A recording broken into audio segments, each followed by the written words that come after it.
Today is Ageism Awareness Day, and national polling has been released showing nearly 70% of people over 50 agree that ageism against older Australians is a serious problem. One person who is very passionate about fighting ageism is the ABC chair, Buttrose. She, in fact, has signed up to represent Ageism Awareness Day, and we are pleased to say she joins us now from Sydney. Ita, a very good morning to you.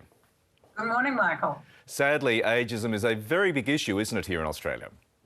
Yes, it is. I mean, it's all over the place. And as the Age Discrimination Commissioner, Kay Patterson, said only last week, prejudice against elders is more prevalent than sexism and racism. So it can be quite subtle. It can be in language, everyday language is sometimes disrespectful. Older people are often called sweetie, darling. Now, I know people think it's lovely, but it's not really. We're not sweeties and we're not darling. And then sometimes older people, people will say, "And how are you, young lady?" As though being older is a bad thing. The word I loathe, it's mature, because it sounds like we're breeze ripening on a plate. Now, some people might think that's lovely, I don't. And then there's baby talk, and then there's a shouter. Many people think older people will hear better if you shout at them. Well, actually, most of us can hear quite well, and we don't need to be shouted at. Wow, you've just rattled through quite a bit there, Ita, with the different things that I feel trigger me already thinking about that happening to older Australians. The opinion polls we've had in the past, or the surveys, have almost been ageist in themselves, which is why this one is really interesting, because they're separating out the over 50s and the over 60s, and so we're getting a better sense of just who feels that they are being subjected to that kind of treatment.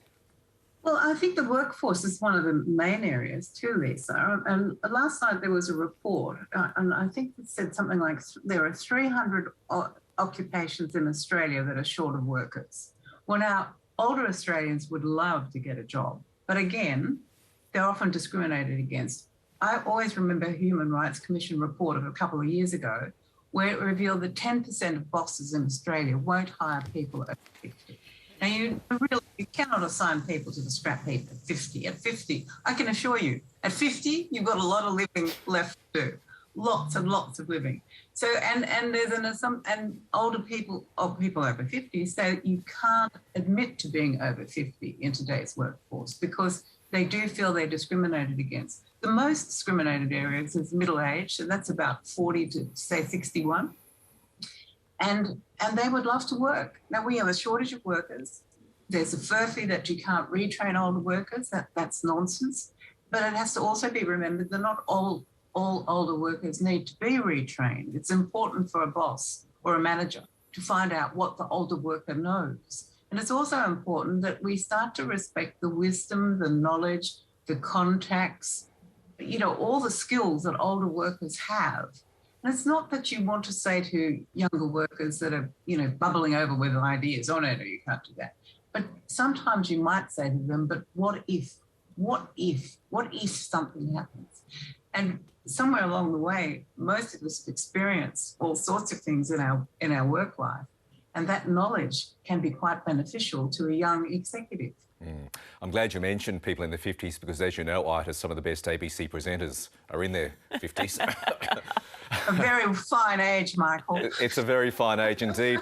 And listen, there are plenty of other countries around the world that employers, governments can look to, including the Netherlands, in terms of harnessing the skills and the immense wisdom of older workers, right?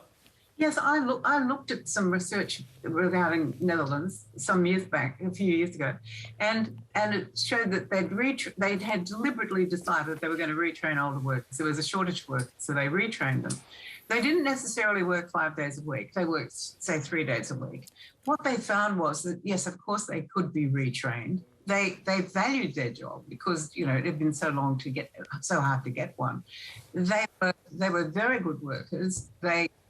They took fewer sickies than younger workers. They didn't spend all day on their phone texting their friends. That's an important accolade to have, really, because, you look at so many people, they're always on their phones, and you're meant to be at work, not texting your friends.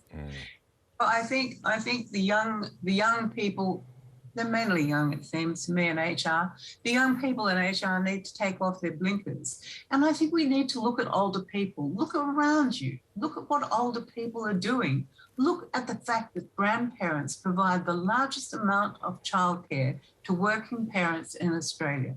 If you took grandparents out of the childcare equation, there's a lot of younger workers in Australia that would not be able to go to work.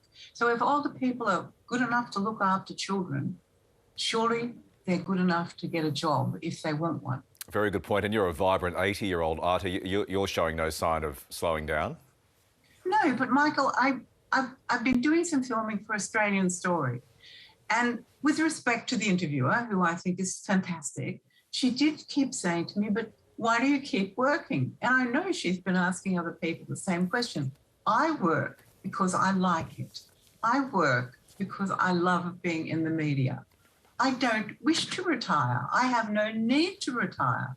I don't want to opt out of the workforce, and I'm not unique. There are lots of older workers like me who feel exactly the same. Stop trying to put us out to pasture. We don't go.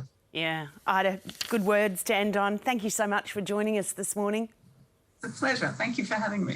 Thank you, Ida Buttrose there, ABC Chair. Now, Tony, really, I mean, Ida was great, of course, always having Ida on, but you've got a very special bunch of guests too. Be careful, she's still listening, Michael.